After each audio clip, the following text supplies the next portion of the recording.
My name is Travis Enterman. I'm the Executive Director of Northern Prairies Land Trust. We are a land trust operating in South Dakota and Nebraska. Um, and my office is in Sioux Falls, South Dakota.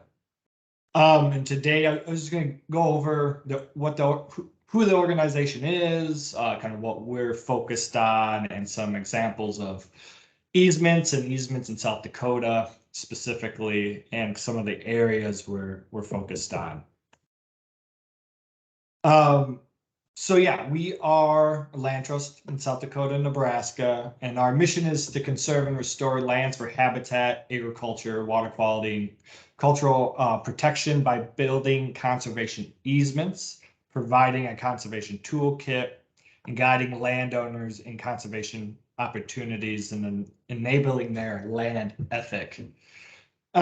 We are a kind of a catch-all land trust a little bit. We do not focus specifically on ag land or specifically on habitat.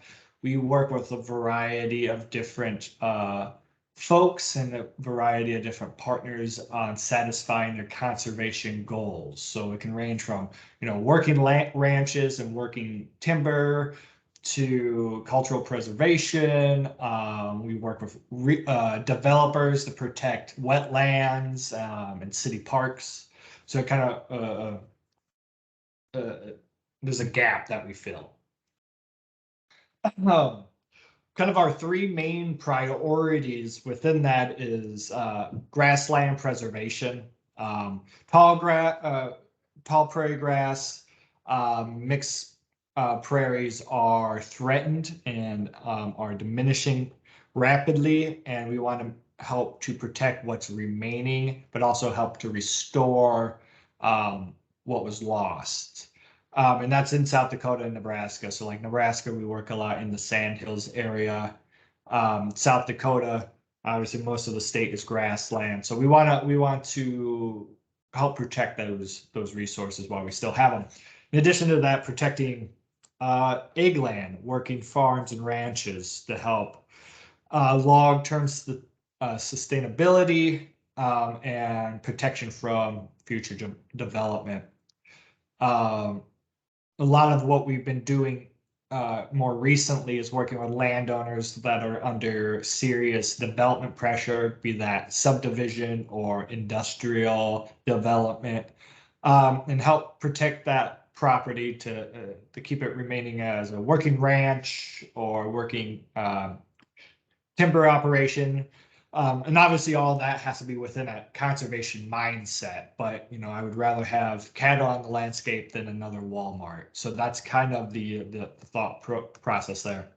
And then thirdly is kind of being an industry expert, being an organization that can help bridge conservation programs. There's a lot of opportunity out there with NRCS or Rocky Mountain Elk or Ducks Unlimited or GFMP. There's a lot of organizations doing work, and it's hard to, as a landowner, navigate all the resources available. So we want to be in an area of trust and expertise that we can help landowners. Even if they don't want a conservation easement, we can help them get into a program, be that cost share or a federal easement program or what have you. So we want to be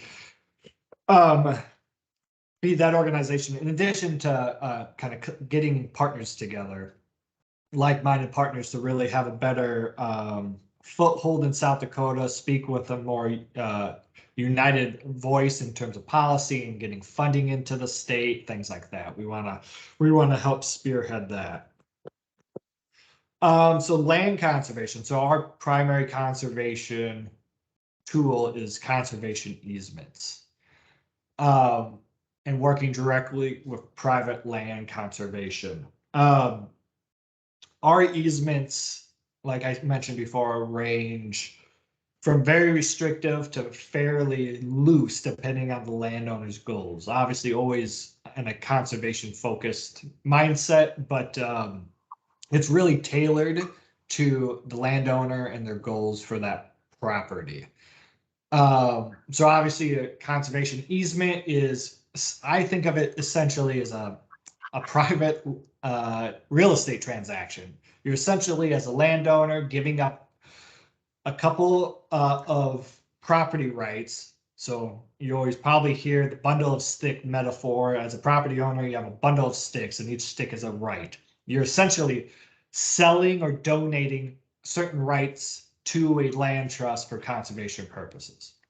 That's what a conservation easement is. It's a legal document that states that this land will never be X, Y, and Z in terms of conservation.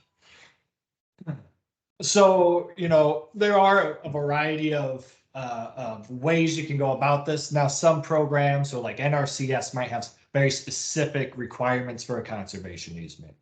Or if you do U.S. Fish and Wildlife Service, there's very specific restrictions you have to meet. And depending on the program and the entity, every land trust is a little different. Some land trusts really focus on agriculture or really focus on urban parks. Because of the opportunity and the need in South Dakota, we found that, a general land trust was needed. So, we can look at, continuing ag and forest use. You can limit construction, future construction on a piece of property, and that could be all the way down to fencing, road building, etc. Talk about the sale and the transfer of a potential easement. Now, most easements will follow the title of the land. So if you were to pass that land on to a child or put it into a trust or sell that piece of property, the easement will follow the title of the land. And we primarily work with perpetual easements, so basically forever. We do hold a number of termed easements that were very specific to certain water quality programs, especially on the east side of South Dakota, where they were dealing with buffer strips and they were, say, a 30-year termed easement. And then after that 30 years, that easement would go away. The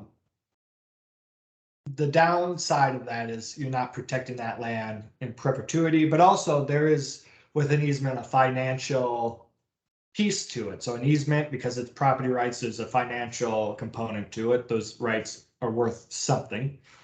And when you have a perpetual easement, you're basically the full value of those rights. Now, if you look at a term easement, you're not going to get the full value of that. So there's a limited financial incentive on the term side of things. I'll quickly just jump into kind of our process. Like I said, we are very specific and tailor our easements and the easement language to the landowner's wants and goals. So we usually have, initial meetings, make sure it's a good fit, make sure an easement is something the landowner is actually wanting, or if it's a different program, and making sure the landowner is comfortable with the long-term aspect of easements. The easements process can, some of you may know, will take a very long time. So there's ample time for everyone involved to have full transparency, understand the impact putting an easement on would have to your property and your property rights and your property value. So we really want to make sure that everyone is on board for the process. An easement is not for everyone. And it shouldn't be used in all cases. So we want to kind of flesh that out and make sure it's good. So in those initial meetings, we try to figure out, the stakeholders involved. Is the land in trust? Are there multiple owners of the property? Kind of the overall stakeholders of that land. What the current use is and what's the goal. We kind of figure out the best type of easement, kind of what restrictions we would put on that property. And then, making sure everyone is understanding of what the owner, the rights the owner retains and the financial cost to implement an easement. So there are costs associated with just getting an easement on, just like you would with selling a house. There's closing fees, there's appraisal fees. So that's also with an easement as well. But also at the end of it is the landowner wanting a check or is it going to be a donation made, or a combination of both? And if there needs to be, if the landowner would like the full payment, can the land trust come up with that money? A lot of times we have to do fundraising to try to get a project through. So knowing that upfront is important. And then as you move down the process, we're going out and we're mapping the property. We're understanding and gaining more information, actually doing site visits, understanding the property, the history of the property, meeting with all the stakeholders, just getting ourselves familiar with that land and the family and the goals and everything. And then you start the actual easement process. So you're looking at appraisals. You're looking at putting together baseline reporting, which is understanding what the current use is. And this is the report that a land trust will use to reference back when you do your yearly monitoring. Kind of the monitoring guidelines, the stewardship donation, if there was needed one, and then you're actually drafting that easement itself. And so this process is kind of the meat of it, right? So an appraisal needs to be done, but before appraisal is done, you need kind of a draft understanding, a draft easement, so the appraiser knows what to appraise. So when appraiser comes out to your property, they're looking at the best use of that property before an easement and the best use of that property after an easement. And that price difference is what the easement is worth. So say it's 5,000 at best use before, 5,000 an acre, and then after the easement place, the best use is only $1,000 an acre. The easement's worth $4,000 an acre. So an easement could be worth, if you get more restrictive, could be worth a good chunk of change. It might only reduce the cost by 10%. So it's hard to say until those easement drafts are done and that appraisal is done. It's really kind of hard. You can do a best guesstimate, but until that appraisal is done, it's really hard to know what an easement is worth. And then through this process, this conservation easement drafting, we always advise our landowners to work with their own appraisers, their own accountants, and their own lawyers, just because we don't want any conflict of interest. Because essentially we're purchasing rights from you, and we don't want you to feel like we are taking advantage of any way, or that if there was something missed, we don't want to be the ones that have missed that. So we always encourage our landowners to work with their independent accountants and tax professionals and lawyers, because they'll understand their unique position, give them the information that they need. Does it make sense to donate for tax reasons? Does this language in the draft easement represent my goals? And just, it's a back and forth. And this is where it can get held up a little bit. If there's a lot of changes or a lot of negotiation in terms of the language and the cans and can'ts in there, that could take some time. So this can really hold up the process if there's a lot of back and forth. If not, it could be really smooth. You can have an easement done in 4 to 5 months, especially if it's donated, because there's no money changing hands, or it could take a couple of years depending on how long it takes. Because one other hurdle, and honestly it's the biggest hurdle, is funding. So when you're looking at easements, there's a monetary value to that, and if you're looking at a property that's, say, $5 million best used before the easement, and the easement knocks it down by 50%, let's say, you're still looking at $2.5 million for an easement. Land trusts, especially land trusts in South Dakota, but most land trusts will not have that kind of cash on hand. So there's a couple options there. The landowner can donate that whole sum and take the tax deduction. And there's an income tax deduction you can also take. So it's a charitable tax deduction and an income tax deduction. Or if they want that whole sum in cash or a check, that land trust will need to raise those funds. And so that's either through donations or grants. And those processes are hard to determine how long it will take. And grants, we're looking at yearly grants, so you have to wait till the grant is open, apply for it. Hopefully you get included in it. If you don't, you have to try again next year. So this is where it can really get held up. And that's the big in South Dakota, the state of South Dakota, there's just no real money for easements for this type of work. NRCS has money, but very limited funds, as we're finding out through their farm bill programs. And so we have to be creative and look at bigger grants outside the state of South Dakota that we're really essentially competing with the rest of the country to get. So something to keep in mind when you're going forward. You know, if you can donate an easement, I would say about half of our easements have been donated completely. And if that's the case, easements are really quick and simple because you're not waiting on the financial part. And then finally, I'm spending a lot of time on this because it's just want to be kind of clear on the process. But once you know the land trust and the landowners are in agreement with the language and everyone's okay, ready to go, the land trust signs it, the easement, final easement document, the landowner will sign it, and if that's in the trust or if there's multiple owners, everyone needs to sign it who is legally required to. It's notarized, so it would be signed in front of a notary, and then the document would be submitted to that county the land is in, because it becomes public record. And then everyone gets copies and all that fun stuff.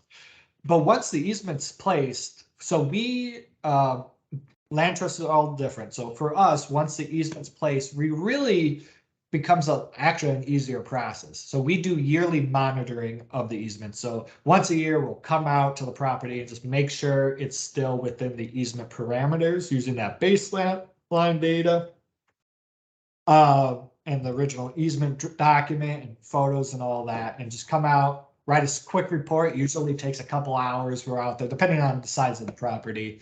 I got to shoot my drone up and take photos from the sky, and it's real fun time. But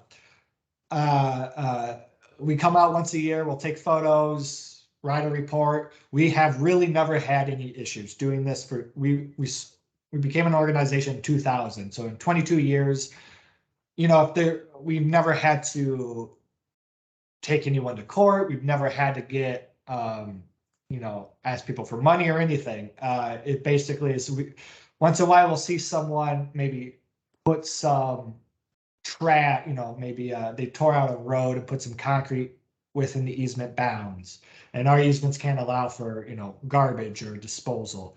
We'll say, hey, can you move that? And then they move it. So usually it's no more than like, if we see something, we'll write a letter or email them or call them and say, can you please do this? And the landowner does. So we've never had issues that way.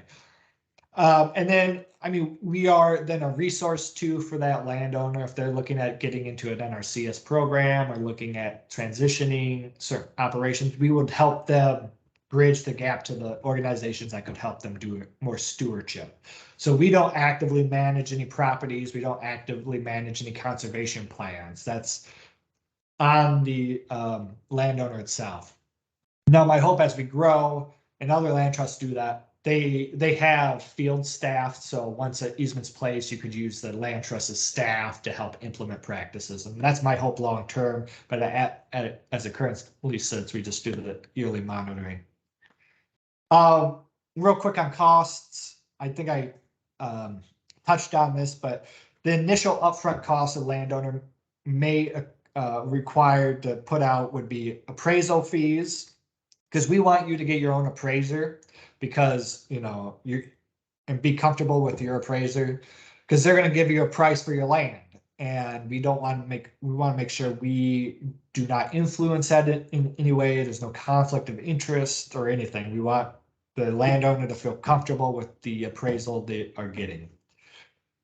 We do most of our baseline reporting, so there's usually no cost to the baseline reports. However, if your property has some unique ecological areas or endangered species or something very technical that we would need to get outside experts, there may be a fee around hiring an expert to come out to write the baseline report. But like I said, most of the time it's not that. That is not needed, and so usually there's no baseline reporting fee. And then finally, the final title work and county filings. So we have the landowners pay for the filings and the title work, and usually that's a fairly isn't a huge cost. The big lift is those appraisals. That's where the big chunk is.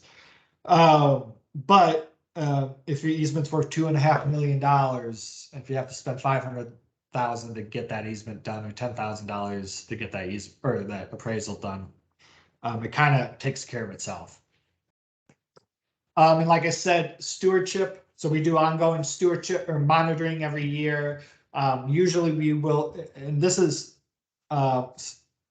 tailored to each project we're working on. We usually ask for a donation to help us do these ongoing monitoring and help pay for any potential employee time or outside resource or traveling to the easements.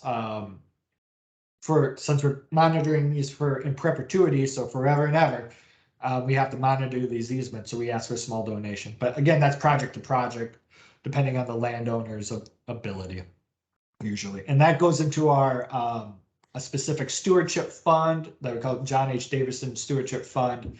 And that money is specific, that doesn't pay for my salary. It's specific to stewardship and monitoring our easements. Real quick, a couple of high-level case studies.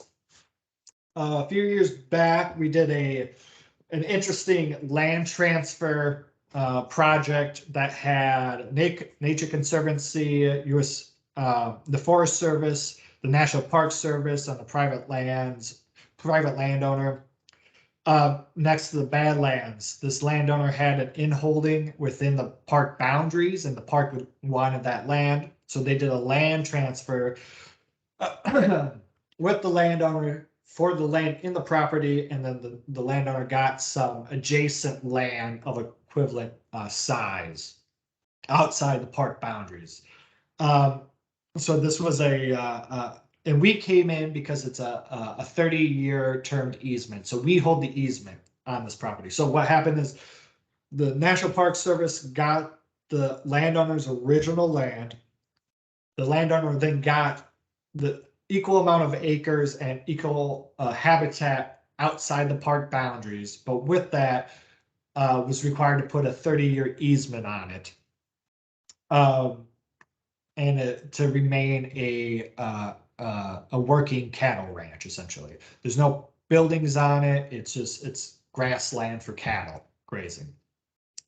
So the landowner owns the land. He could still ranch on it, and the easement will come off here in probably 20 years.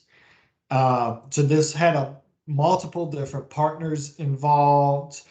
Northern Prairies came in to hold the easement, but Nature Conservancy worked to get the funding to pay for the easement itself. So we did not have to come up with the funds. We just kind of came in as the easement holder.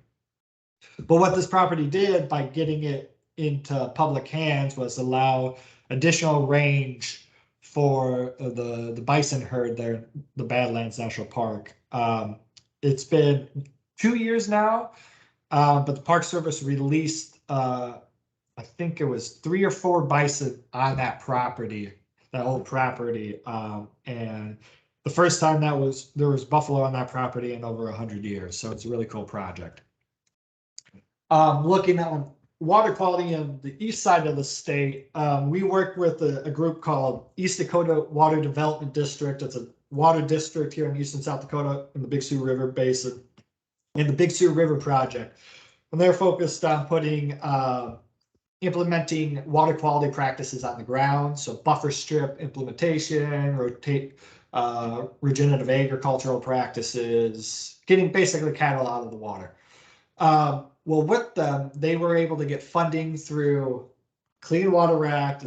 I can get in the weeds later, but to bring in funding to put term conservation easements on the landscape for buffer strip implementation for water quality. So we hold about 1,000 acres of land with 19 different landowners that put marginal land adjacent to the water bodies into buffer strips, and then there's an easement placed on top of it. So they got a check for a 30-year program.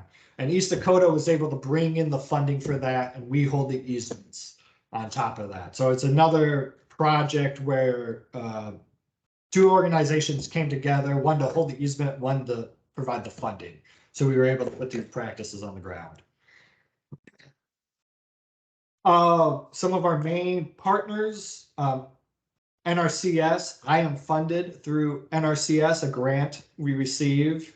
I just got another 3 years of funding, so I have a job for another 3 years. And they're a big resource for us. They provide expertise, and we help them implement some of their easement programs, and we help bring landowners to them who are interested in the other services they provide. Ducks Unlimited, we work a lot with here in East and South Dakota. They've been a big proponent of ours. They've given us funding in the past, and they're doing similar work that we are. They don't hold easements, so we are kind of seen a little bit as their easement arm in South Dakota. They hold easements elsewhere, and they have a couple here, but they don't actively take on any new easements.